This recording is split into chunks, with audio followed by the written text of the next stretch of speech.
তো গীতার একটা গুরুত্বপূর্ণ শ্লোক হচ্ছে ইয়দা ইয়দা হি ধর্মস্য গ্লানির্ভবতি ভারত অভ্যুত্থানম অধর্মস্য তদাত্মানম সৃজমহম পরিত্রাণায় সাধুনায় বিনাশায় চ দুষ্কৃতম ধর্ম সংস্থাপনাথায় সম্ভবামি যুগে যুগে। এর ছোট করে মানে বলছি দুই এক লাইনে। যখন যখন ধর্মের পথে থাকা ব্যক্তিরা অধর্মের পথে থাকা ব্যক্তিদের দ্বারা অবদমিত হবে বা বিপদে পড়বে, তাদের উপর অন্যায় অত্যাচার হবে, তখন তখন পৃথিবীতে ভগবান বা অবতাররা এসে সেই বিপদে পড়া ব্যক্তিদের মানে ভালো ব্যক্তিদেরকে উদ্ধার করবেন।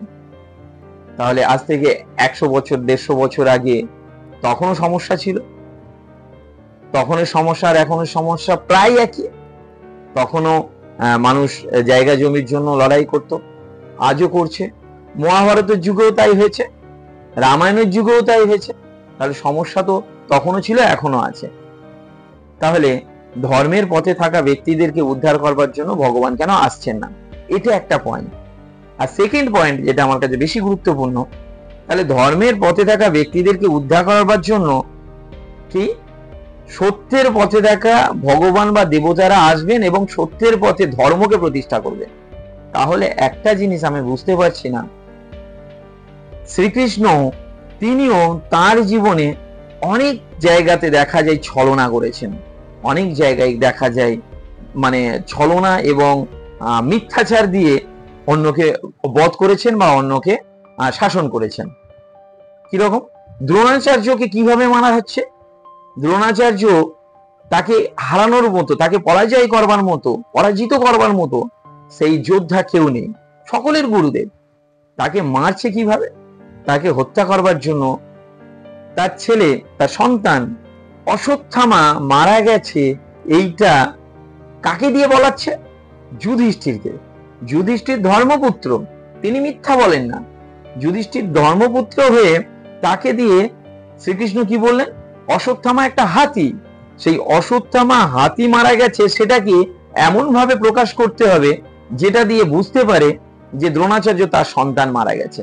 তো দ্রোণাচার্য আগেই বলে দিয়েছিলেন তাকে একমাত্র হারানো সম্ভব যখন তার মনোবল দুর্বল করে দেবে, তার প্রিয় মানুষের যদি কোনো দুঃসংবাদ পায় তখন তিনি অস্ত্র ছেড়ে দেবেন।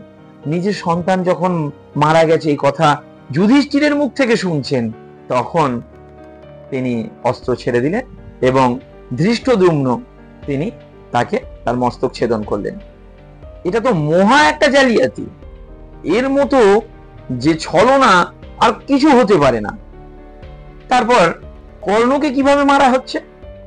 কর্ণকে মারা হচ্ছে যখন তিনি নিরস্ত্র, তিনি রথের চাকা গাড্ডা থেকে, গর্ত থেকে তুলছেন, তখন তাকে হত্যা করা হচ্ছে। আরো অনেক অনেক ঘটনা আছে।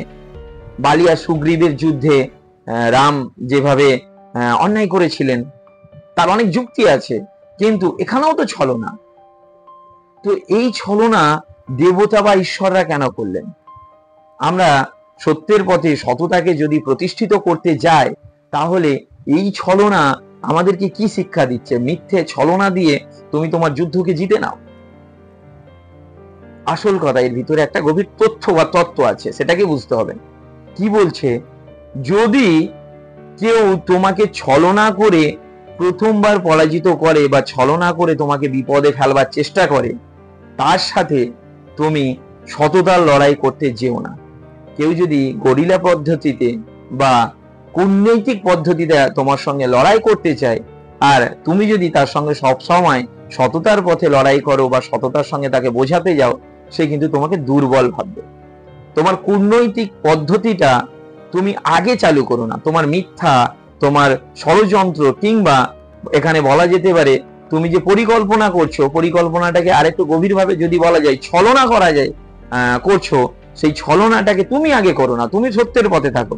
কিন্তু কেউ যদি তোমাকে মিথ্যা দিয়ে তোমাকে যুদ্ধে পরাজিত করতে চায় এবং তাতে তোমার অনেক বড় ক্ষতি হতে পারে, জীবনহানি হতে পারে, রাজ্য চলে যেতে পারে, কিংবা তোমার আশ্রয় যারা আছে তাদের ভবিষ্যৎ নষ্ট হতে পারে, তাহলে সেই ধরনের দুষ্কৃতিকে তোমাকে ছলনার পথ যদি নিতে চাও, নিতে পারো, তাকে পরাজিত করবার জন্য, ধর্মকে প্রতিষ্ঠা করবার জন্য, তাহলে তুমি ছলনার পথ নিতে পারো।